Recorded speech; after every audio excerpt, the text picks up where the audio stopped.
On repart, les amis. On repart donc avec... alors, j'ai mis morale sous surveillance, sous la surveillance de Rexecon,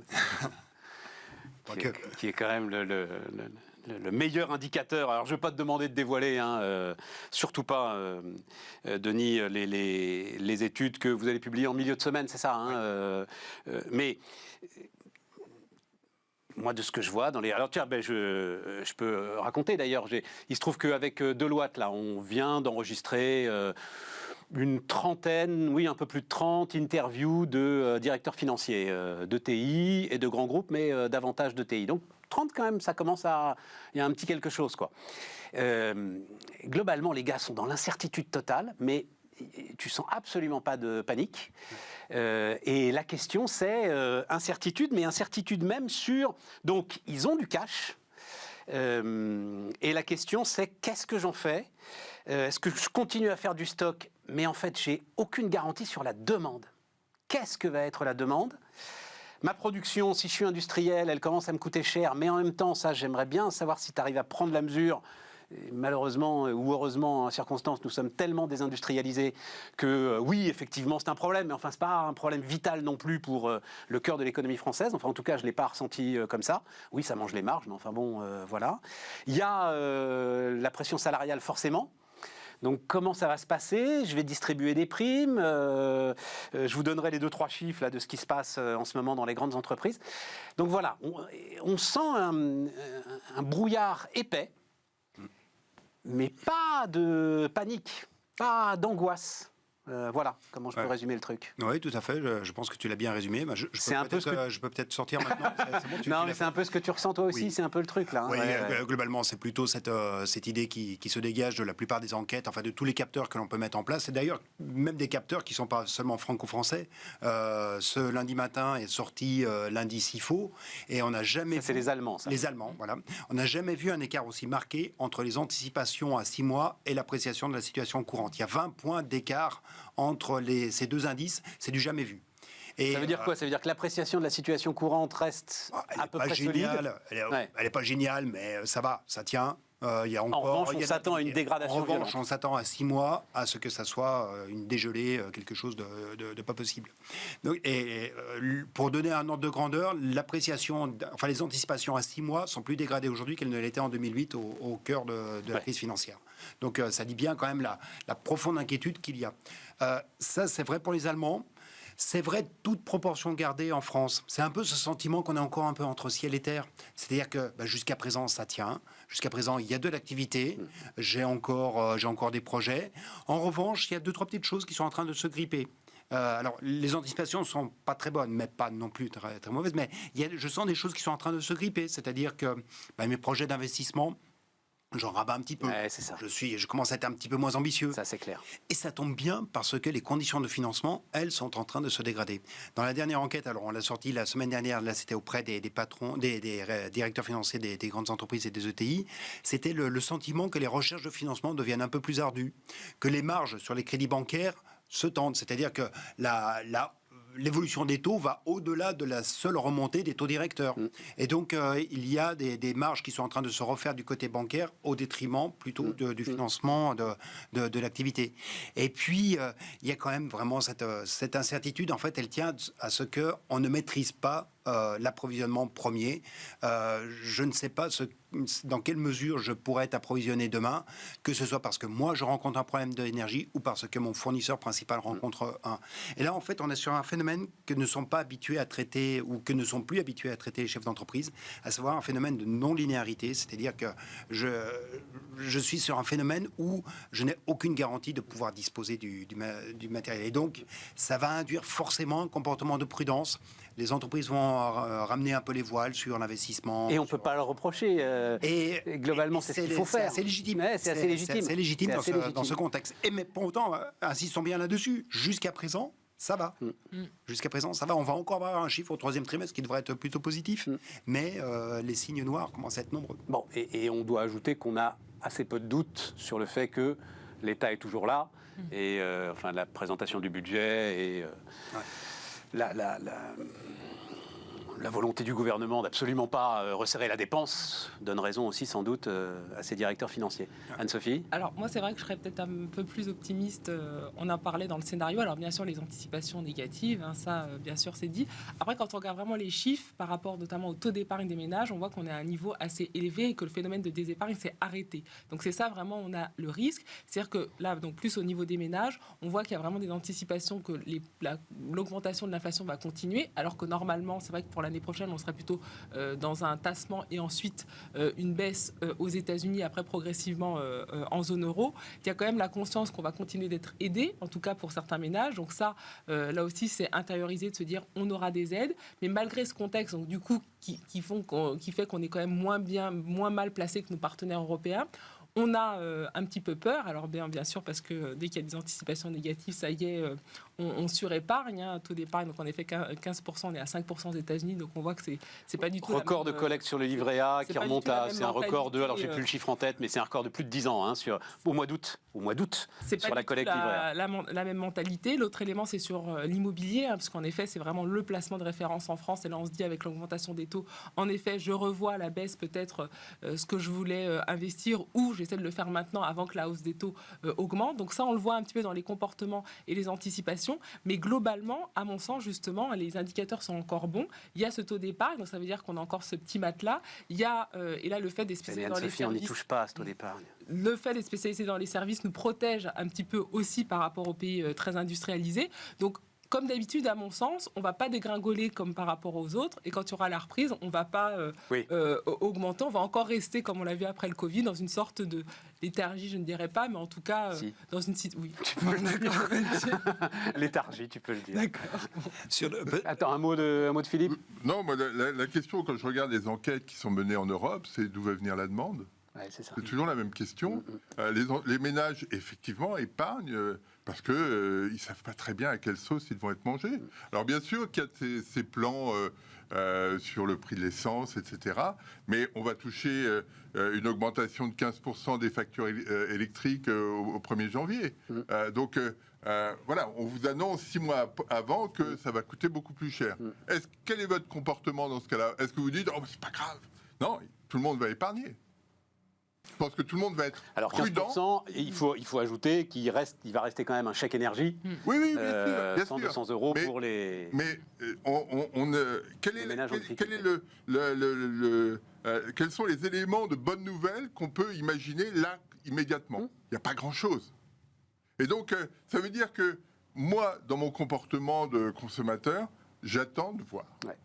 Et j'ai aucune raison d'être plus royaliste que le roi et de me dire mais non, allons-y. Non. Et c'est ça la problématique. En plus, je me suis fait une petite orgie de consommation il y a 18 mois en sortie de confinement. Exactement. Et l'été aussi. Ouais. Et donc, autant être prudent parce que vraiment, comme le disait Denis, on ne voit pas très bien comment les choses vont évoluer. Ce qu'on voit quand on regarde l'enquête de l'INSEE, moi j'adore l'enquête de l'INSEE, mais mois après mois, ça s'infléchit.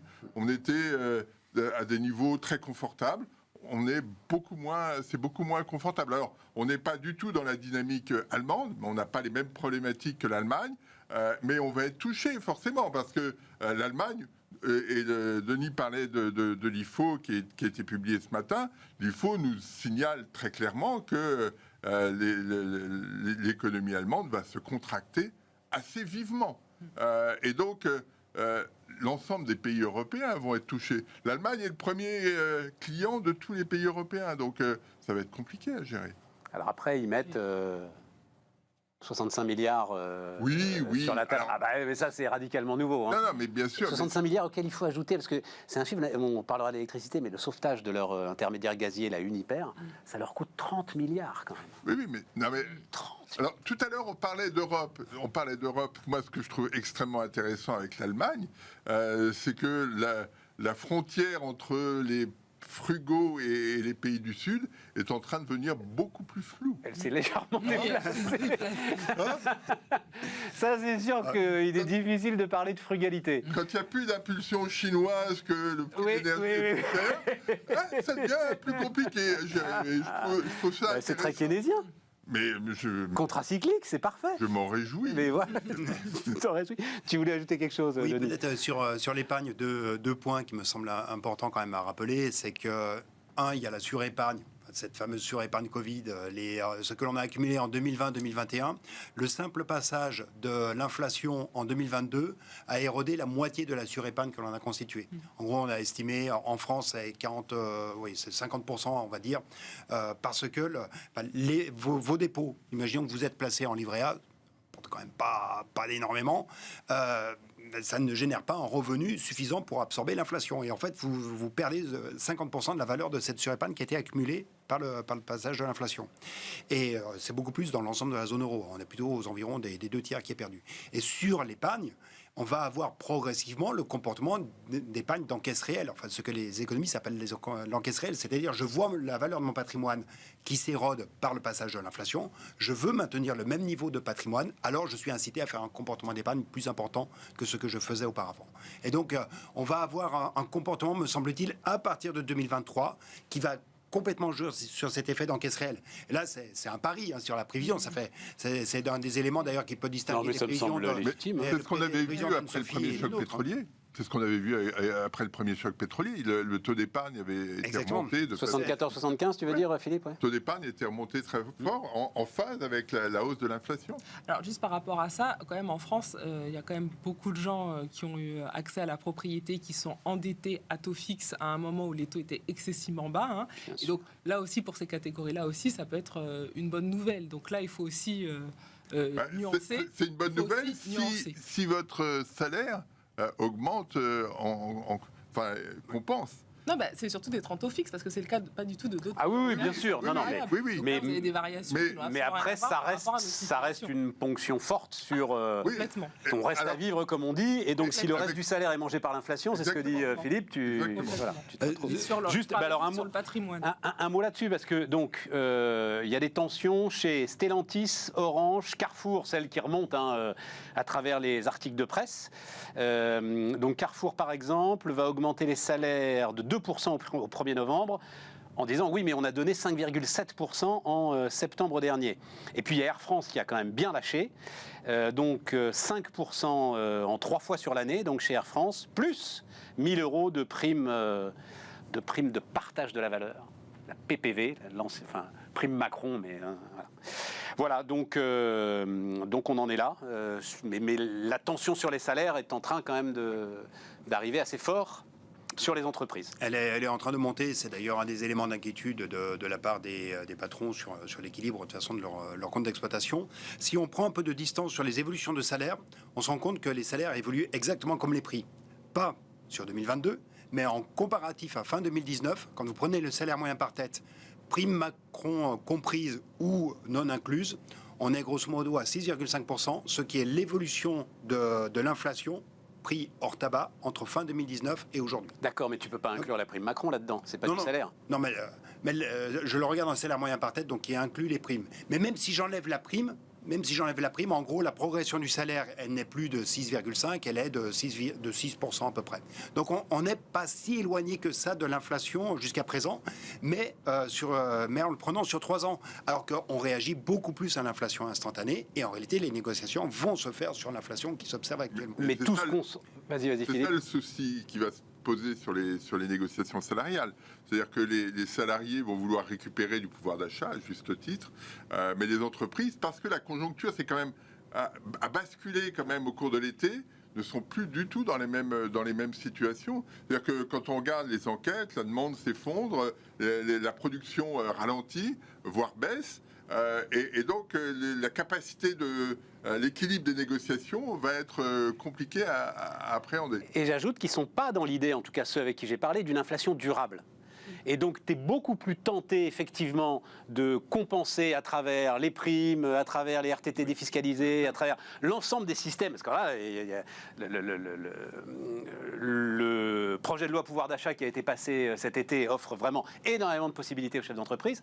Et donc, tu es beaucoup plus tenté de passer par là pour, justement, passer ce qu'ils estiment être une bosse d'inflation que sur des hausses des salaires qui amputeraient durablement la compétitivité. Ce avec quoi les salariés ne sont absolument pas d'accord. d'accord. Voilà. Et c'est donc là où il y a de la friction, de la réelle friction. Tout le système de primes, qui est souvent, on va dire, la situation intermédiaire. C'est-à-dire qu'il y a des augmentations, mais qui essaient de suivre l'inflation, qui sont en deçà, Ouais. et on compense par des primes qui Ouais, c'est ça.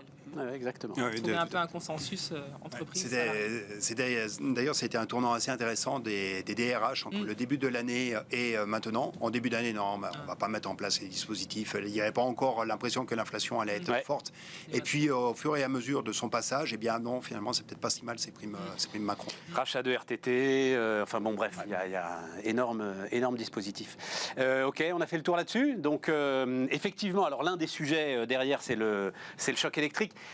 Mais est-ce que vous avez regardé, Denis, Anne-Sophie, Philippe, le poids de ce choc électrique? Parce que, donc, on a raconté que, combien 500 entreprises tout au plus ont fait appel. Non, 300 entreprises ont fait appel au fonds donc, qui s'appelle le fonds Ukraine, doté de 3 milliards d'euros pour les aider face au choc électrique. 500 millions seulement ont été décaissés, hein, c'est ça que disait Bercy. Et donc Bercy dit, Olivia Grégoire le disait, sans doute on a mis des critères qui ne sont pas les bons. Ou alors, en fait, dans notre pauvre économie totalement désindustrialisée, le choc n'est pas si sévère que ça, quoi. Quand même, le choc, il pique. Pour donner justement je vérifiais avant de venir à l'émission ce que représentent les achats d'électricité et de gaz, les deux, la combinaison pour l'industrie. Et ça, le dernier point de manière assez précis que l'on peut faire, c'était en 2019. En 2019, la facture d'électricité et de gaz, c'était 15 milliards pour l'industrie. Ça fait 2% de la valeur de sa production, ça fait 17% de la valeur de son EBE. Donc c'est ça les ordres de grandeur. Quand tu prends la manière dont a évolué jusqu'à présent, je ne parle pas du tout de mais donc c'est ça, c'est 17% de 17% de l'EBE. Oui, mais donc 17% de 10% du PIB. Ouais, non, on ne fait pas 10% du PIB en EBE de l'industrie. Non, je parle en la part industrielle, quoi, voilà. Voilà, 15 milliards, tu es sur 0,6-0,7 points de PIB. Un PIB à 2500 milliards. Donc c'est ça l'augmentation de la facture. Donc ça te fait 0,3, parce qu'on a, depuis le début de l'année, jusqu'à date, l'augmentation des prix de l'électricité pour les usages industriels, c'est aux environs de plus 25%. C'est pas du tout l'augmentation qu'il y a sur le prix de marché. Hein. C'est pas ça. Non, elle arrive, l'augmentation sur le prix de marché, justement, elle arrive. Mais jusqu'à présent, c'est là où Macron dit de la facture, en gros, ça t'a rajouté 7 milliards au compte d'exploitation de l'ensemble de l'industrie. Jusqu'à présent. Mais c'est bien entendu sur ce qui va se passer que ça fait la plus grosse incertitude. Non, mais le chiffre est précieux. C'est pour cette fois le 7 milliards, effectivement, on a du mal à s'expliquer le pourquoi du seulement 500 millions au regard du choc qui est subi. Là, on ne parle que de l'électricité et du gaz, on ne parle pas du pétrole. Probablement que c'est effectivement la complexité. Comment veux-tu qu'une PME sache en cours d'année comment a évolué son EBE? Elle n'a pas forcément la métrique qui revient aussi rapidement. Et donc, elle n'est pas en capacité de mobiliser son comptable en disant calcule-moi mon EBE, puis ensuite je vais les réclamer. En plus, beaucoup d'entre elles sont couvertes quand même, heureusement. Voilà, surtout celles qui sont électro-intensives. Par rapport aux services, moi, c'est vrai que je verrais un aspect plus positif sur l'industrie. En effet, on voit que c'est certains secteurs qui sont très exposés par rapport, par rapport à leur intrant étranger, voilà, la métallurgie, on a parlé, les transports, etc., qu'en plus des chaînes de valeur excessivement segmentées, mais c'est aussi des industries qui sont sur du haut de gamme, avec de la forte valeur ajoutée, et qui sortent du quoi qu'il en coûte, où il y avait quand même un matelas.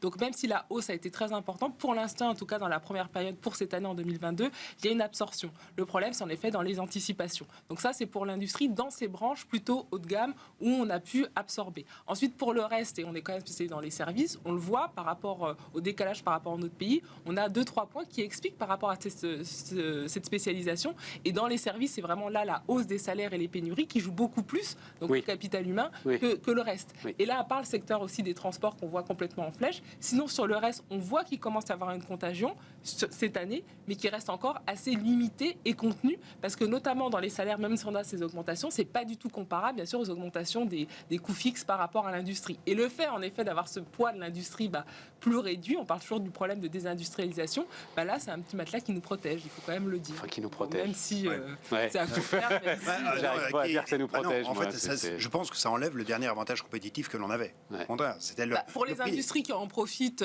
qui sont très spécialisées, oui, mais le fait d'avoir l'industrie, le taux d'inflation global qui est plus réduit, c'est quand même quelque chose pour beaucoup de secteurs qui est quand même bien et qui fait qu'on n'a pas les mêmes taux que les Oui, pays mais du Nord. ouais. ce que veut dire Denis, c'est que si on avait eu ça, alors on aurait dû être, enfin je l'ai dit 10 fois dans cette émission, on aurait dû être le Koweït de cette crise électrique, quoi. Enfin, si on avait eu un appareil de production solide et une capacité, alors à ce moment-là, à l'ouvrir très très largement et à travers une arène à, j'en sais rien moi, 200 TWh, à subventionner notre industrie, là, de l'industrie et de l'énergie. L'Allemagne est une industrie puissante, mais ils n'ont pas. Eh ben oui, non, mais justement, là, c'est les deux.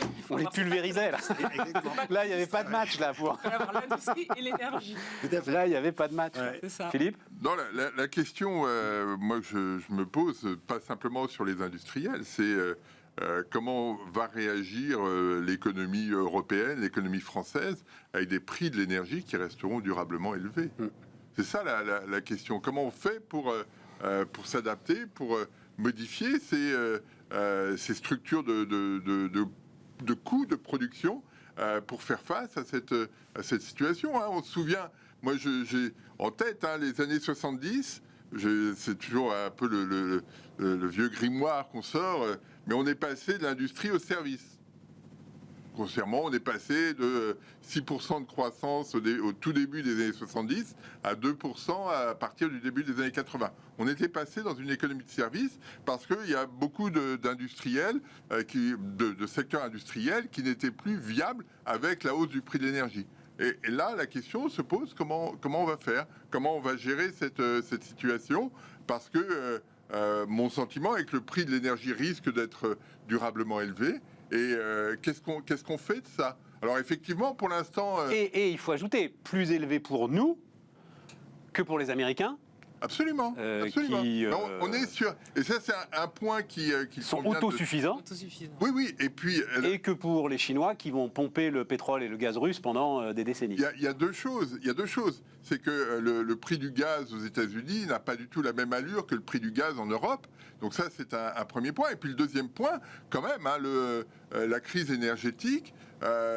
Si on regarde la balance énergétique de la zone euro, c'est 2,6 de PIB entre le dernier trimestre 2021 et le deuxième trimestre 2022. 2,6 de PIB en plus. Qu'il faut payer. Pour payer le gaz. Pour payer le gaz, pour payer tout ce qu'on veut. Essentiellement le gaz. Oui, essentiellement le gaz. Mais ça veut dire que on est dans une situation où on va devoir ajuster notre structure productive de façon très importante. Mais juste un point, parce que il y a une réunion le 30 septembre des ministres de l'énergie. Il y a un truc un tout petit peu complexe qui se joue, moi, que je tiens absolument à expliquer. L'idée donc est, puisque c'est le prix du gaz qui justifie le prix de l'électricité, dernière centrale appelée, etc. et tout, on l'a beaucoup expliqué, de plafonner le prix du gaz, non pas à la sortie du tuyau, parce que ça, Poutine ne le permet pas, mais de compenser auprès des producteurs d'énergie qui ont des centrales à gaz, de compenser la hausse du prix du gaz, et donc de leur donner l'équivalent de ce qu'ils ont à payer au-dessus de, visiblement, 200 € ou 180 € le mégawattheure. Voilà. Et donc, c'est les États qui sont concernés, qui vont voir les centrales à gaz, combien il vous faut, hop, on paye, etc. Le problème, c'est que... Non, c'est avant ça, Philippe. C'est que les Allemands font beaucoup d'électricité à partir du gaz. Nous en faisons très peu. Les interconnexions sont massives. Et donc, en gros, on est en train de demander aux Allemands de subventionner l'industrie française. Et ils n'y sont pas prêts, visiblement, tu vois, toute solidarité européenne. Donc, on n'est pas sorti, j'espère que c'est bien clair, parce que l'histoire est complexe, mais elle montre bien que la fragmentation nationale revient très très vite quand même sur ces sujets. Et nous, c'est vrai qu'on est dans l'incapacité d'offrir en face ce qu'on offrait en face d'habitude, c'est-à-dire notre énergie nucléaire massive et bon marché. Voilà, j'ai fini l'explication complexe. Juste pour revenir à ça, sur les prix hauts qui vont rester à moyen long terme, à mon sens, c'est beaucoup plus dû à la transition écologique. Et nous, notre problème en Europe, c'est pas un problème d'accès, c'est un problème de diversification. On a rien diversifié depuis 20 ans par rapport aux États-Unis ou par rapport à la Chine. Donc c'est ça le grand sujet. Dans vos cours de business, etc., vous apprenez toujours il ne faut pas avoir plus de 10 parts de marché ou d'avoir plus de 10% de dépendance par rapport. Donc c'est ça la base. Et pourquoi on est dans cette situation-là? Parce qu'on n'a absolument rien diversifié. Donc ça, il faut quand même rappeler la base de la situation, c'est parce qu'on n'a pas du tout diversifié. Donc en effet, les prix vont continuer d'augmenter, mais à mon sens, à cause de la transition écologique, où là, les coûts vont être énormes parce que voilà, comme il y aura du plus haut de gamme et que tous les prix vont augmenter, c'est ça en fait qui va être inflationniste. Et ça, à moyen long terme, alors on aura les boucliers, mais si on arrive à diversifier et si on arrive toujours à monter en gamme, parce que ça peut être aussi une opportunité pour relocaliser. On en a beaucoup parlé pendant le Covid, maintenant on n'en parle plus du tout parce que voilà, la mode est finie. Mais on voit qu'il y a aussi des entreprises, à cause de l'augmentation par 2 ou 3 des coûts de transport, relocalisent. On a vu des entreprises comme Kiabi qui restons sur l'énergie. Voilà. Mais en tout cas, sur le prix de l'énergie, ça peut être aussi une opportunité pour les chaînes de valeur européennes de se recentrer et donc d'avoir un effet baisse de coûts. Mais tu auras quand même une énergie plus chère. Oui, mais on a une dépendance énergétique qui est très forte. Non, les Américains n'en ont pas. Les Américains n'en ont Oui, pas. mais c'est trop tard. Énergétique depuis Oui, mais c'est trop tard. C'est dans 20 ans que... C'est que c'est pas immuable. C'est pas parce que non, mais là, maintenant, on n'est pas au mieux. Voilà. Ça prendra 20 ans. Voilà. Peut-être pour compléter le chiffre que donnait Philippe à l'instant, le 2,6 points d'évolution du déficit extérieur lié à la seule énergie. En 73, c'était 3 points le basculement. Donc ce qui veut dire qu'on est dans un choc d'une ampleur qui est strictement tout à fait comparable. En termes et c'est du prélèvement de pouvoir d'achat, parce que c'est un argent qui n'existe pas sur l'espace européen exactement dans la même ampleur et dans les mêmes modalités que ce que l'on avait connu en 73. Alors après, l'intensité énergétique de l'économie n'est plus la même, le poids de l'industrie, enfin, on l'a dit, mais il n'empêche que c'est un prélèvement. À la fin, il faut se le répartir. Alors effectivement, on va chercher. C'est les États qui payent. Pour l'instant, les États payent. Alors, j'ai pas donné les chiffres du budget français. Où est-ce que j'ai mis ça? Mais donc, on a dit les Allemands, c'est plus de 60 milliards, je crois, leur paquet énergie. Et nous, je crois c'est 45 milliards. 45 milliards, oui. C'est ça, c'est 45, ouais. Voilà. Et toujours sur l'aspect énergie et c'est inflation. La dette. On va passer les 3 000 milliards quand même. Ah oui, allègrement. Mais sur énergie et inflation, il y avait eu un papier qui était vraiment excellent au début de l'année de Isabelle Schnabel sur la fossilflation. Donc Isabelle Schnabel, membre du directoire de la Banque Centrale Européenne. Tout à fait, oui. Donnée comme une colombe d'ailleurs assez souvent, par rapport à ce qu'étaient les faucons allemands. Oui, ça dépend, elle oscille. Un être hybride. Ouais, exactement. Et c'était très intéressant ce qu'elle racontait, c'était qu'on a devant nous de toute façon une transition et en 2040, on aura un prix qui sera à peu près stabilisé sur l'énergie. Mais il faut aller à 2040. Donc effectivement, on est engagé désormais sur 20 ans et entre-temps, on va user un peu d'expédients, un peu comme celui que tu as évoqué, mais il y aura aussi peut-être un peu d'attente, un peu de réforme sur la manière dont on organise les financements. Enfin, là, on va voir, 30 septembre. Et donc, ne signez pas, dit Macron. C'est formidable. Non, mais c'est pas mal, il nous reste juste une petite minute. Enfin, moi, j'ai trouvé ça... Il est président de la République, le gars. Enfin, voilà. Non, mais ça veut dire qu'il est... Enfin, parce qu'on est dans un moment de... T'es dedans, quoi. Enfin, voilà, ça m'a plu. Bon. On est dans un moment de négociation européenne, donc on ne sait pas exactement ce qui sortira de ce rendez-vous. C'est peut-être pas de mauvaise allure. Non, mais tu vois, on parlait des années... T'imagines Mitterrand une seule seconde parler, ne serait-ce même avoir conscience que ça existe et dire aux chefs d'entreprise, ne signez pas. C'est pas la même époque. On n'est pas à la même époque, les problèmes ne sont pas les mêmes, mais je dirais simplement que Mitterrand a très clairement sauvé l'Europe en 83 et a permis la construction derrière. Donc chacun son job, mais sur la France doit rester dans l'Union européenne et doit faire le nécessaire pour que cette Union européenne continue de fonctionner. C'est-à-dire. Tu veux dire le tournant de la rigueur, parce que je cherchais le truc de 83. C'est essentiel. Sans le tournant de la rigueur, il n'y a pas d'Europe. Et ben voilà. Merci. Et on se retrouve demain pour d'autres débats, d'autres discussions passionnées.